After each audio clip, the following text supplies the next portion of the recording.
Hi everyone, I am Amy Taylor Alpers from the Pilates Center in Boulder, Colorado. This is my wonderful studio, and I'm here with Kaylee, and we're going to demonstrate how to teach pedipole, the one where you're on releve doing the plie, and this is a really pointed thing. We're specifically trying to look at how you could get those feet to be incredible, and then take that skill many other places. We're going to show some footwork on the chair and maybe some footwork on the reformer, but stomach massage on the reformer, swan on the reformer, which we might show also, right? So we're going to really figure out how these feet work so we can use them well. All right, so this is the pedipole, but before we get on there, I want to do something that Romana used to always do for us, which was she would take a piece of paper, she would have you put your foot on it, she would draw it. Does not have to be art. It's just a drawing. Then kind of a little awareness of where the ball of the big toe joint is, the ball of the little toe joint, and the center of the heel. And then that becomes a triangle, and you stand on that. And it seems kind of simple, but actually it took me many, many years to kind of really get exactly what that meant. And then in this book, she has a really beautiful drawing that helps us understand sort of the next thing. Are we good? You need to keep coming. Keep coming. There. Okay, so right here you see there's the 3 points, heel, big toe, little toe, and then as if there's a sail in the center of your arch, lifting you up. All right, so it's not just that you're standing on your feet in that shape, but that they're extremely actively lifted. This is from Taking Root to Fly, Irene Dow. Okay, so Kaylee's going to come up. You've got that feeling in our feet. You're pretty close. It's a little closer than you might be used to. So you're up pretty high. Your heels are on the metal. So when you get to being in stomach massage or swan or other places where your heels are not touching anything, your nervous system, your brain already has an awareness of where those heels are. The heels do not move.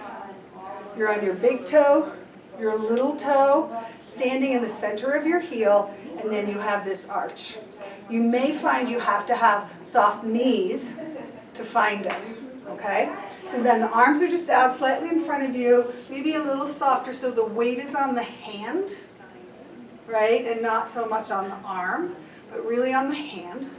Like the very tip of a bird wing that gives you lift, all right? And then your feet are sprung, and you start to plie or bend the knees.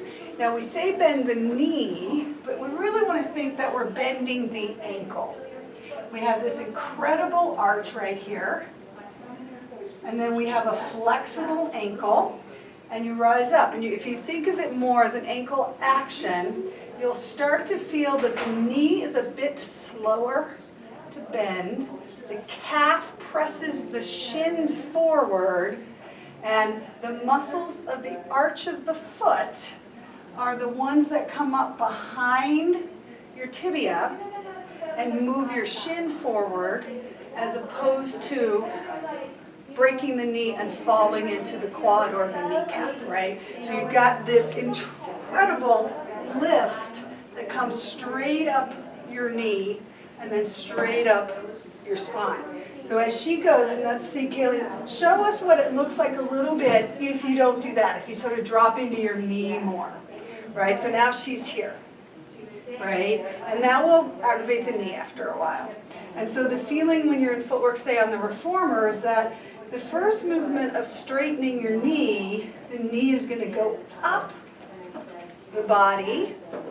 And if she were to, say, fall into her flexion, the first moment of going to straightening is actually more of a push down. So we're trying to get that sense that we're organizing from deep in the arch of the foot, up through the center line, right up the psoas. So posterior tibialis, right to psoas.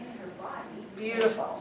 All right, and we'll do one more and we'll just add the breathing. So you're going to inhale, you press on your springs a little bit so you can get some lift, and then you exhale and you really feel, it's not just quads, you're feeling them, but you're feeling a tremendous amount of work in the calf shin arch, right? Now, a lot of times people are going to do something like pronate, so they might look a little like this, right? And that's going to put a lot of pressure on the inner knee and not use the outer hip at all.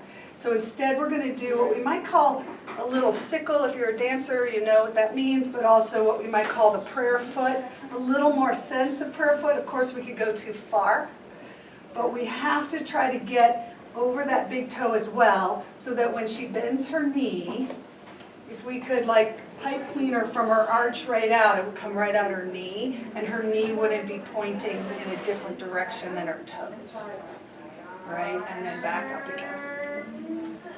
All right, so now let's take that right over and try a little bit of footwork on the chair. It's a little more challenging sometimes on the chair because the pedal is moving in and out, but your goal remains the same. And I think particularly on the chair, it's quite easy to kind of pronate a little bit more. So a little more of that prayer foot or sickle, so you really are on the outside of the foot.